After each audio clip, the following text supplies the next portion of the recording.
La economía estadounidense se contrajo en los 3 primeros meses de este año, a diferencia de lo esperado por los analistas al inicio del segundo mandato de Donald Trump. El Producto Interno Bruto de la mayor economía del mundo cayó 0,3% a tasa anualizada en el primer trimestre. Las empresas del sector privado estadounidense contrataron a muchos menos trabajadores de lo previsto en abril, según los nuevos datos de empleo publicados el miércoles por la empresa de nóminas ADP.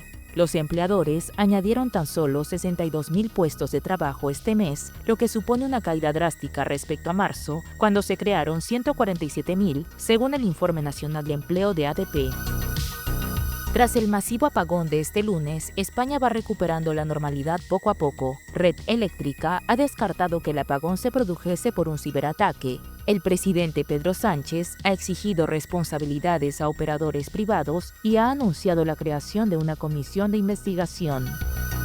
El gobierno de Pakistán aseguró el miércoles que tiene información de inteligencia creíble, según la cual India prevé llevar a cabo de forma inminente un ataque militar a causa del atentado en Cachemira de la semana pasada.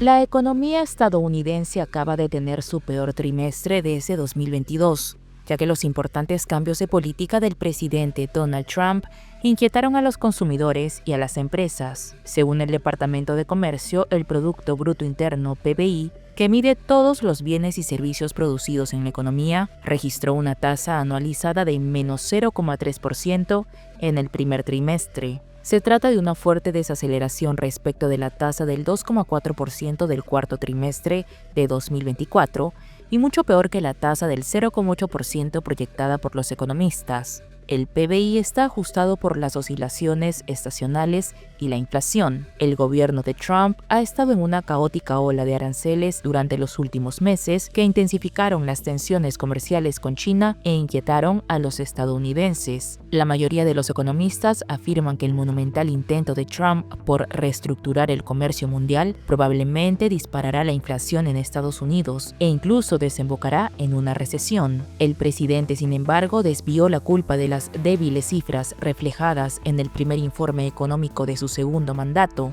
culpando a su antecesor, Joe Biden, de la contracción de la economía en el primer trimestre del año y negó que su agresiva política arancelaria haya tenido algo que ver. Esta es la bolsa de valores de Biden, no de Trump. No asumió el cargo hasta el 20 de enero. Los aranceles pronto entrarán en vigor y las empresas están empezando a establecerse en Estados Unidos en cifras récord.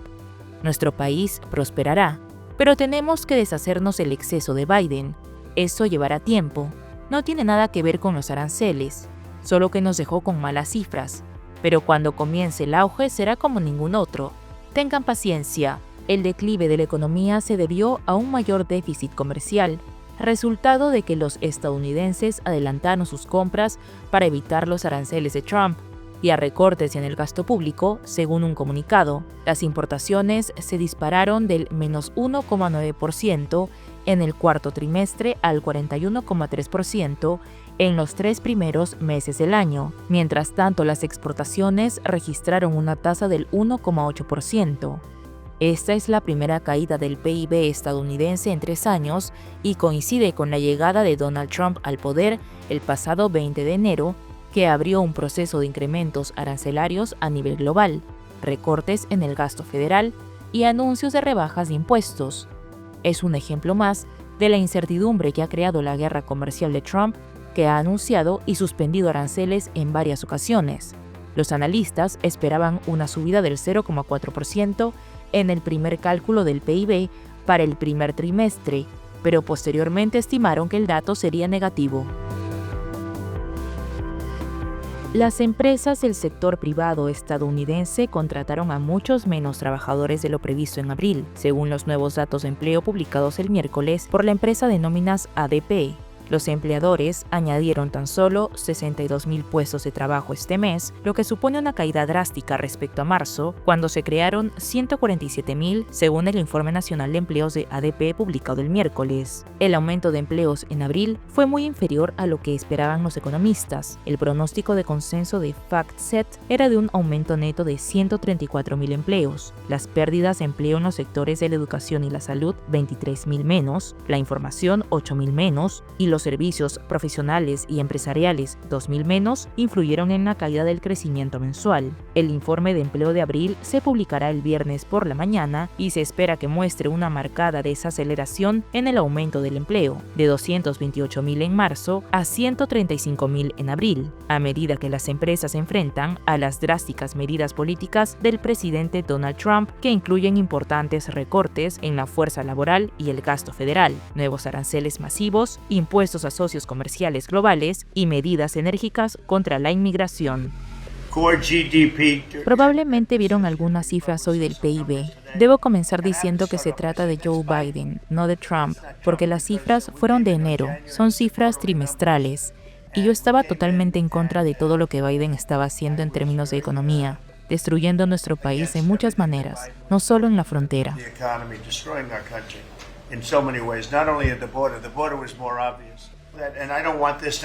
Quiero dejar en claro que no quiero que esto suceda, pero sé que China está en muy mal estado ahora mismo. Acabo de ver algunos informes y no quiero que eso le suceda a China. Me gusta mucho el presidente Xi Jinping. No quiero que suceda. De hecho, me entristeció escucharlo, pero están recibiendo una paliza en China. Y como saben, están enviando barcos, los barcos más grandes del mundo, transportando carga como nunca antes. Estos son los barcos más grandes del mundo, los cargueros más grandes del mundo, y vienen y dan la vuelta en el Océano Pacífico, dan un giro radical y regresan porque no quieren los productos debido al arancel del 145%. Pero en algún momento espero que lleguemos a un acuerdo con China. Estamos hablando con China, pero sus fábricas están cerrando en toda China porque no aceptamos sus productos. No queremos sus productos a menos que sean justos con nosotros.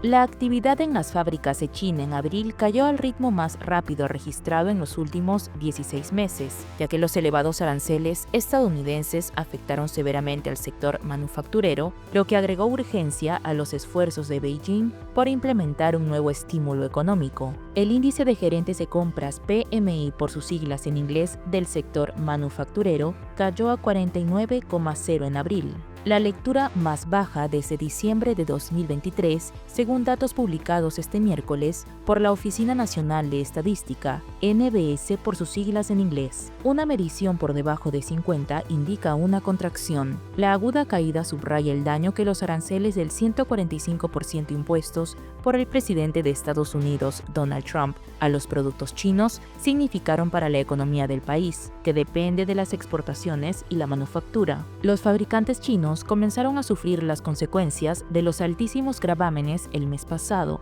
a medida que se extendían las cancelaciones de pedidos y los recortes de producción, lo que generó nuevas preocupaciones sobre las perspectivas de crecimiento del país. Los datos de abril representan un revés para Pekín, ya que los principales líderes se esfuerzan por mantener una postura desafiante y segura en medio de la guerra comercial de Trump. La economía china ya enfrentaba dificultades debido a la debilidad del consumo interno y una prolongada crisis inmobiliaria. En respuesta a los desafíos económicos, Beijing ha comenzado a implementar medidas modestas desde fines del año pasado e incluyó un acceso más fácil al crédito para las empresas en dificultades y medidas para impulsar el consumo interno. Los analistas esperan que el gobierno de China intensifique el estímulo fiscal y monetario en los próximos meses para impulsar el crecimiento.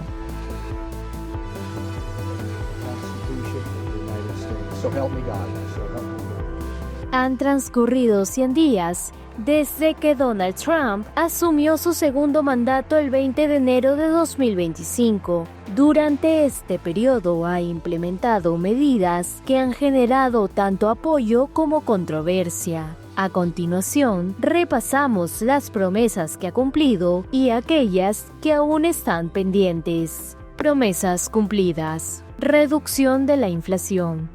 La inflación ha estado cayendo desde un pico del 9,1% en 2022. Estaba en 3% en enero, el mes en que Trump fue juramentado, y 2,4% en marzo.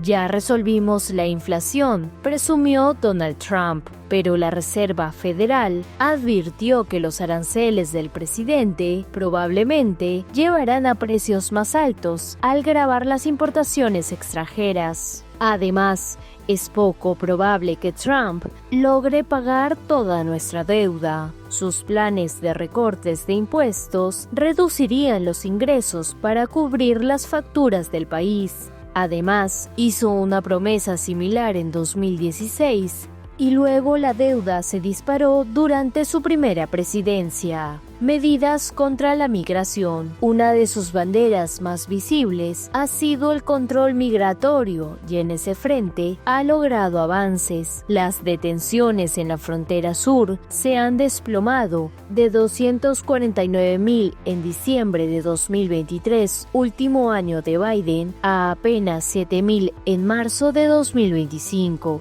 A pesar del descenso, aún no está claro si igualará las cifras récord de deportaciones alcanzadas por Joe Biden. Lo cierto es que ICE ha intensificado los arrestos en todo el país. No obstante, los cuestionamientos legales ya han surgido. El caso de Kilmar Abrego García, deportado sin juicio previo a una prisión de El Salvador, ha encendido las alarmas sobre el respeto al debido proceso. Aranceles a escala global, la nueva cruzada económica. Fiel a su discurso proteccionista, Trump ha puesto en marcha una docena de aranceles. Primero, apuntó a México, Canadá y China, justificando las medidas como respuesta al tráfico de fentanilo. Luego, el 2 de abril, proclamó el Día de la Liberación Económica con aranceles masivos a las importaciones. Aunque retrocedió parcialmente, dejó en firme un gravamen de hasta 145% a productos chinos.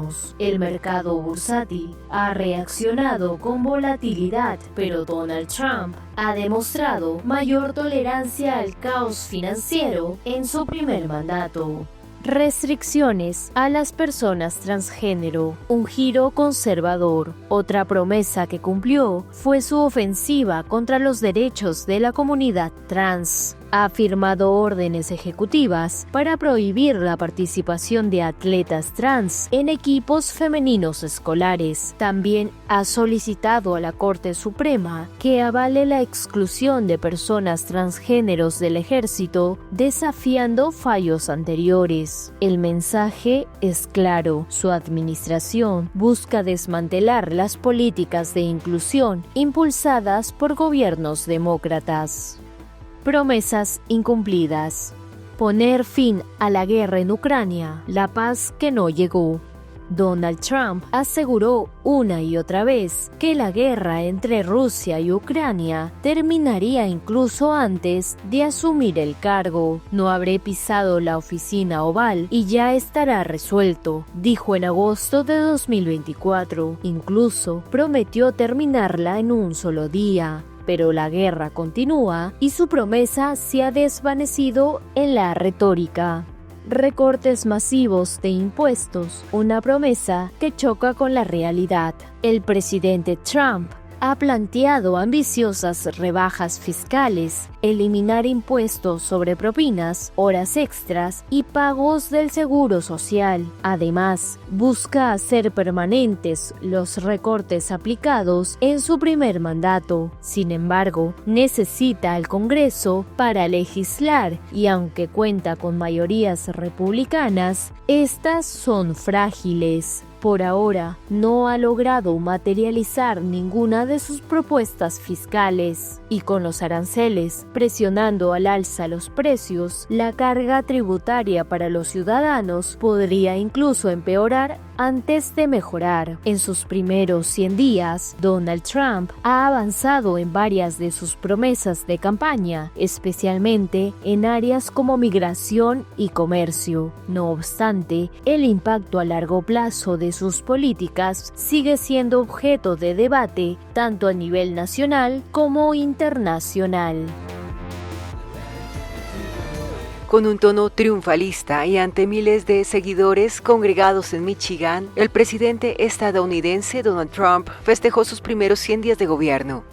El republicano de 78 años presumió un frenético inicio de mandato que ha sacudido el mundo, desestabilizado a Estados Unidos y hecho temblar a millones de migrantes. Estamos aquí esta noche en el corazón de nuestra nación para celebrar los primeros 100 días más exitosos de cualquier administración en la historia de nuestro país. Y eso es según muchas personas. El mandatario defendió sus operaciones para deportar a los migrantes en situación irregular. Su administración da cuenta de un total de 139,000 personas deportadas desde el 20 de enero de Estados Unidos, donde en 2022 vivían 11 millones de migrantes en situación irregular o con estatus temporal. El republicano ha firmado más de 140 decretos, muchos de ellos bloqueados en los tribunales, para atacar a sus oponentes políticos, lanzar una política de deportaciones masivas de migrantes y desmantelar la burocracia federal con la ayuda de su aliado multimillonario Elon Musk. Y además no podemos permitir que un puñado de jueces comunistas radicales de izquierda obstruyan la aplicación de nuestras leyes y asuman las funciones que pertenecen únicamente al presidente de los Estados Unidos. Los jueces están tratando de quitarle el poder dado al presidente para mantener nuestro país seguro, y eso no es algo bueno. Trump también defendió su ofensiva proteccionista, que describió como la promesa de una nueva edad de oro económica. Recortaremos más de $1 billón en gastos innecesarios y derrochadores, y en el próximo año fiscal estará todo hecho. Vamos a tener algo que ni siquiera creerás. Acabaremos con la inflación, reduciremos los precios, ya hemos acabado con la inflación, aumentaremos los salarios y te daremos la mayor economía en la historia del mundo. Donald Trump no goza del relativo estado de gracia que suele acompañar los 100 primeros días de un presidente. Algunos lo odian y otros lo adoran. Los sondeos de opinión son unánimes en señalar una caída de su índice de aprobación, alimentada por la inquietud que suscitan los aranceles y sus ataques al orden institucional. Pero hoy he venido en persona para disipar cualquier duda sobre el futuro de Selfridge y el papel vital que desempeñará en nuestra defensa nacional. Como comandante en jefe, me enorgullece anunciar que muy pronto reemplazaremos los A-10 Warhead retirados por 21 nuevos cazas F-15EX Eagle II, los mejores del mundo, recién salidos de fábrica. Y apoyaré una inversión récord de $1 billón en nuestra defensa nacional. Vamos a alcanzar $1 billón, la mayor del mundo, la mayor inversión en nuestro país hasta la fecha, pero ningún otro país ha invertido tanto. Tenemos un presupuesto de $1 billón para el ejército de este año y tenemos planes extraordinarios que incluyen ampliar el alcance de Selfridge.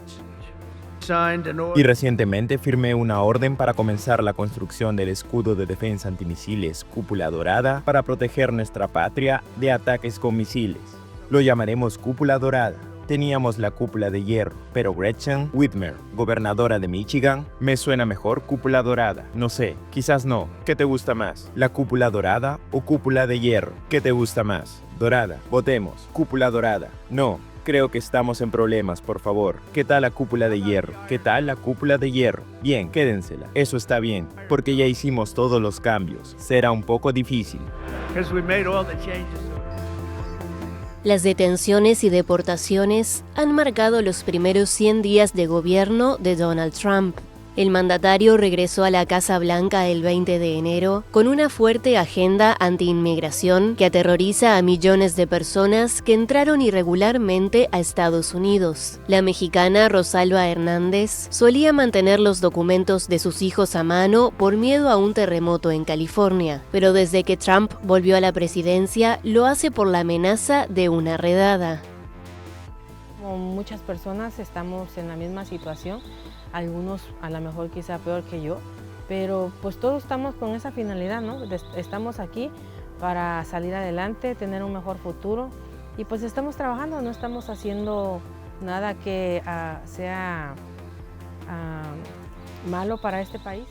La inmigrante que abandonó México debido a la violencia, cargando a su hija mayor en brazos, llegó a ser detenida brevemente en 2019 durante el primer gobierno de Trump en un operativo contra el supermercado donde trabajaba por prácticas irregulares. Esa experiencia la asustó, pero Hernández, que ahora trabaja en un restaurante y tiene 4 hijos nacidos en Estados Unidos, asegura que nunca tuvo tanto miedo como en los últimos 3 meses.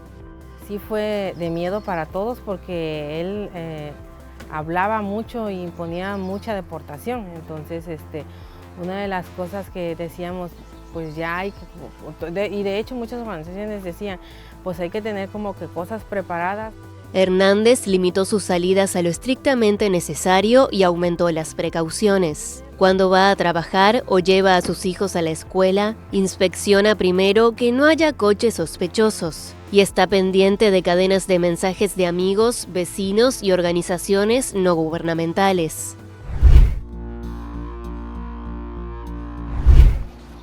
Crece la tensión entre India y Pakistán. El gobierno pakistaní aseguró el miércoles que tiene información creíble según la cual India prevé llevar a cabo de forma inminente un ataque militar a causa del atentado en Cachemira de la semana pasada. Pakistán tiene información creíble de que India pretende llevar a cabo una acción militar contra Pakistán en las próximas 24 a 36 horas, con el pretexto de acusaciones infundadas y fabricadas de participación en el incidente de Pahalgam. El ministro añadió que cualquier agresión provocará una respuesta decisiva. La tensión entre estas dos potencias nucleares se incrementó fuertemente desde el 22 de abril, cuando 26 personas murieron en un atentado en la turística ciudad de Pahalgam, en la parte de Cachemira administrada por India. Nueva Delhi acusa a Islamabad del ataque, el más letal en más de 20 años cometido contra civiles en esa región de mayoría musulmana. Pakistán lo niega y pide una investigación neutral. A raíz del atentado, Nueva Delhi rebajó las relaciones diplomáticas, retiró las visas para pakistaníes y anunció el cierre del principal paso en la frontera binacional terrestre, entre otras medidas. En respuesta, Islamabad ordenó la expulsión de diplomáticos y asesores militares indios, canceló visados para indios y prohibió el acceso de aviones indios a su espacio aéreo. El miércoles más temprano, el primer ministro indio Narendra Modi dio permiso a su ejército para que lleve a cabo una operación militar en respuesta al atentado.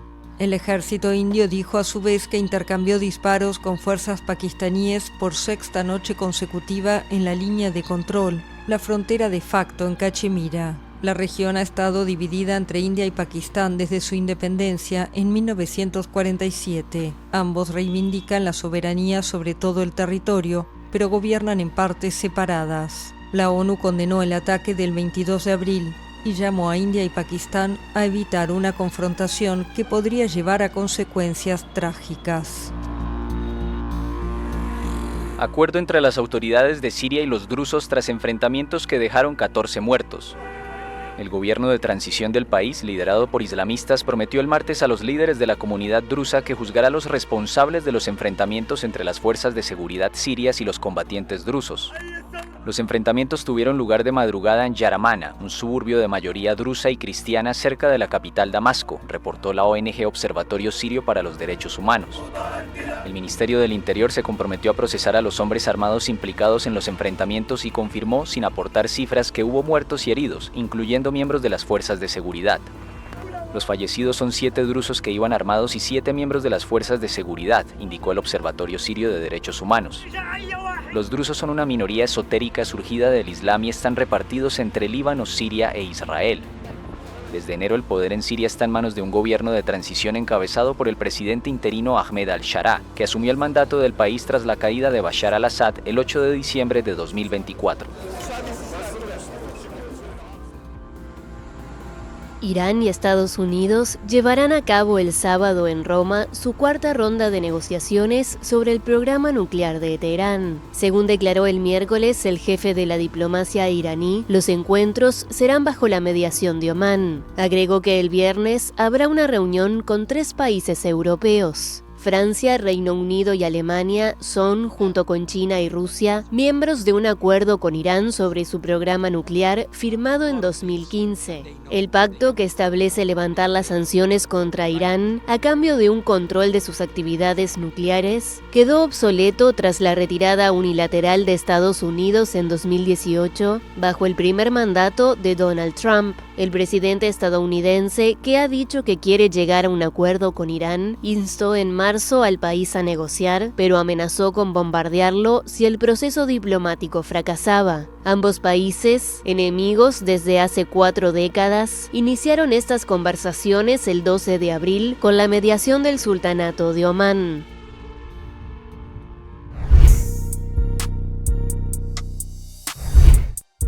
Tras el masivo apagón de este lunes, España va recuperando la normalidad poco a poco. Y es que aún quedan 2 comunidades autónomas que mantienen el nivel 3 de alerta: Madrid y Extremadura. Ambas regiones han decidido no desescalar el nivel de alerta hasta contar con garantías suficientes sobre las causas del incidente y la prevención de futuros apagones. Este corte de energía, que ya es considerado como uno de los más grandes en la historia de España, puso en serios problemas a hospitales, colegios, centros de trabajo y, por supuesto, a transportes, además de afectar a carreteras, aeropuertos, trenes de media distancia y alta velocidad, cercanías y servicios de metro, cuyos servicios ya han sido restablecidos. Red Eléctrica ha descartado que el apagón se produjese por un ciberataque.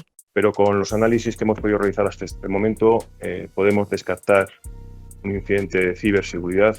Pedro Sánchez ha exigido responsabilidades a operadores privados y ha anunciado la creación de una comisión de investigación con la aportación de otros organismos para encontrar la razón concreta por la que se produjo el apagón generalizado. En una reunión con los operadores privados, el presidente les ha pedido su colaboración para averiguar las causas del incidente. Red Eléctrica ha hecho saber que descarta en la red de transportes cualquier ciberataque.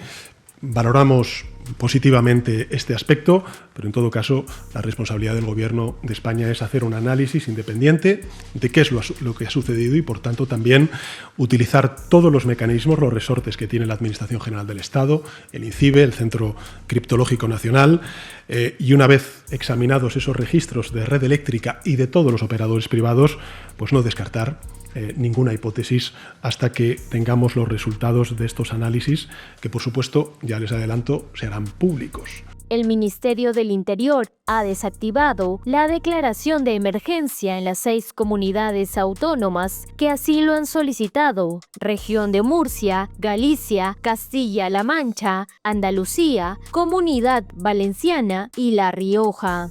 Los focos hoy apuntan al transporte, a las puertas del Puente de Mayo. La infraestructura y el servicio ferroviario han recuperado totalmente la normalidad 46 horas después de que se produjera el apagón. Por su parte, los colegios vuelven a clases y también se siguen reportando incidencias en la conectividad móvil y a Internet. Asimismo, el PP ha solicitado la comparecencia de Sánchez en el Congreso y de Sara Águesen, Fernando Grande Marlaska, Óscar Puente, la presidenta de Red Eléctrica y la directora del Departamento de Seguridad Nacional en Cámara Baja y Cámara Alta, para dar explicaciones del apagón eléctrico que dejó sin luz a la península ibérica.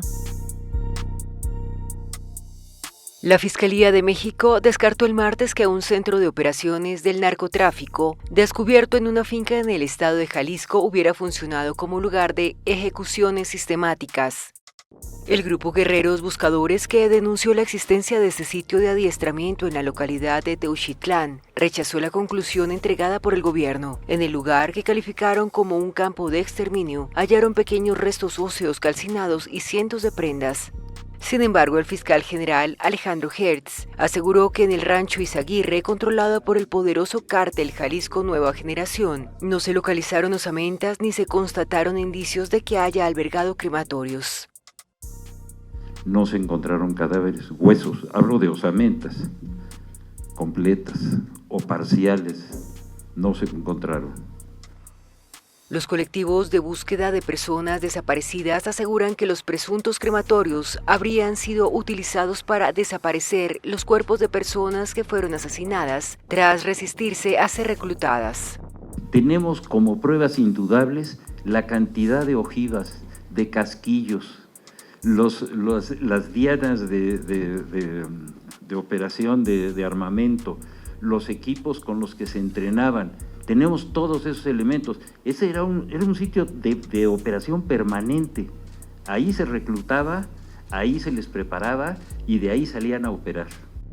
Hertz apuntó que las investigaciones continúan para determinar cuántas personas, mediante un sistema de reclutamiento forzado, pudieron ser llevadas al rancho Izaguirre. También se investiga una posible complicidad de autoridades municipales con criminales. Desde 2021, una comisión local de derechos humanos alertó de estas actividades, pero solo en septiembre pasado, tras un operativo de fuerzas estatales y federales, se descubrió el sitio. México acumula más de 127,000 desaparecidos, la mayoría desde 2006, cuando el gobierno federal lanzó un criticado operativo militar antidrogas. Por estados, Jalisco concentra el mayor número de casos, con más de 15,000. La policía sueca detuvo a un adolescente de 16 años tras un tiroteo en el que murieron 3 jóvenes de entre 15 y 20 años. La balacera se produjo en una peluquería de la ciudad de Uppsala, a unos 60 kilómetros de la capital, un día antes de un festival tradicional por la llegada de la primavera que atrae a decenas de miles de personas. Durante la búsqueda, varias personas de interés para la investigación han sido llevadas a la comisaría de Uppsala. Por el momento hay una persona detenida, sospechosa de asesinato, pero continuamos siguiendo varias pistas y esperamos traer a más personas para que la investigación siga avanzando. Según la prensa local, al menos una de las víctimas tenía vínculos con el crimen organizado, unos datos no confirmados por la policía. Desde hace varios años, Suecia intenta poner fin a una oleada de tiroteos y ataques con artefactos explosivos perpetrados por bandas rivales, sobre todo para hacerse con el control del tráfico de drogas. A una semana del cónclave en el Vaticano, crecen el secretismo y las especulaciones sobre quién será el sucesor del Papa Francisco. Los cardenales de la Iglesia Católica retomaron el miércoles sus reuniones preparatorias de la votación que comenzará el 7 de mayo, rodeados de periodistas y sin dar pistas. Unos 200 prelados se reunieron a puerta cerrada para debatir las prioridades para el futuro de la Iglesia Católica. Fue su 7º encuentro desde la muerte del pontífice argentino el 21 de abril. Las reuniones abordan cada día un tema diferente. El Vaticano informó que el lunes, por ejemplo, esbozaron los desafíos más urgentes del catolicismo, incluyendo la evangelización, la relación con otras religiones y también el flagelo del abuso sexual infantil clerical. El martes se centraron en el papel de la Iglesia en el mundo de hoy y los desafíos que enfrenta, mientras que el miércoles las discusiones abordaron el espinoso tema de la situación económica y financiera del Vaticano. Fuentes de la Santa Sede indicaron que los encuentros sirven para empezar a formarse una opinión del próximo titular de la silla de San Pedro, y en muchos casos incluso conocerse. El 80% de los cardenales electores fueron nombrados por Francisco, y muchos provienen de fuera de Europa y de zonas históricamente olvidadas por la Iglesia. El proceso de elección comenzará el 7 de mayo, cuando los 133 cardenales con derecho a voto se encierren en la Capilla Sixtina. Votarán 4 veces al día hasta que una mayoría de 2/3, al menos 89 cardenales, coincida en un mismo candidato. Francisco fue el primer papa latinoamericano, con un pontificado enfocado en los más pobres y marginados que despertó una devoción ferviente.